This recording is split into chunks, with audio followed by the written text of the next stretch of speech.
Wir sind jetzt auf der Terrasse vom Hotel Allegro. Da ist der Kursaal.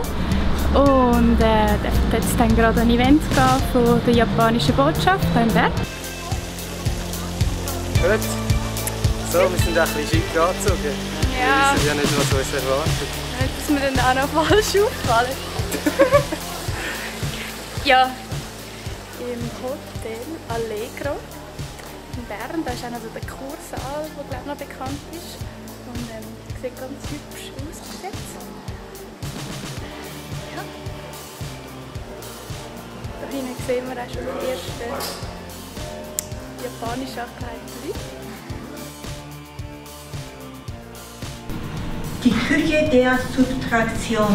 Damit ist ein Grundkonzept der japanischen Küchen gemeint, bei dem man den Grundgeschmack einer Zutat möglichst herauszieht, also hervorhebt.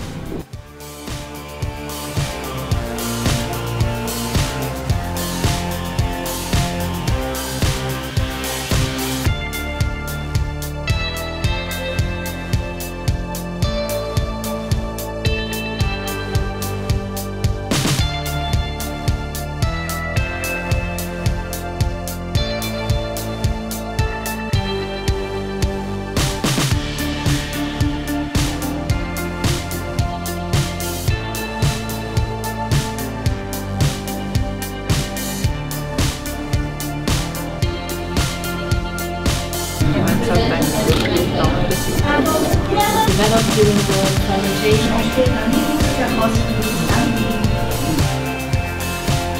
Popular in Switzerland and Europe. Cheers!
Aha, du filmst schon?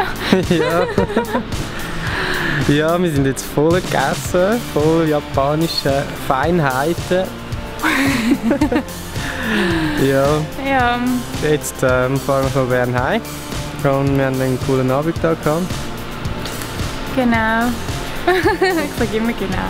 Du sagst immer genau. Was hast du am feinsten gefunden? Das Beef, wie hat das geheißen? Ist das Kobe? Nein, Kobe Beef. Das war das Sushi, glaube ich. Das ist... Wir haben hier noch so eine Liste bekommen. Das ist auch cool, weil da haben wir alle Rezepte drin, was wir heute alles hatten, und wir sicher auf dem Blog noch das eine oder andere werden teilen. Shabu Shabu Beef. Shabu Shabu Beef. Wenn ihr das mal probieren könnt. Vielleicht spricht man es auch anders aus, aber... Man schreibt es einmal Shabu Shabu Beef. Ja, ich hoffe, euch hat das Video gefallen. Könnt doch einfach unten einen Kommentar machen. Und einen Daumen hoch. Genau, und den Channel abonnieren. Ja, cool. Genau. Also, ich hoffe, euch gefallen unsere Videos. Bis zum hoffentlich nächsten Mal. Tschüss!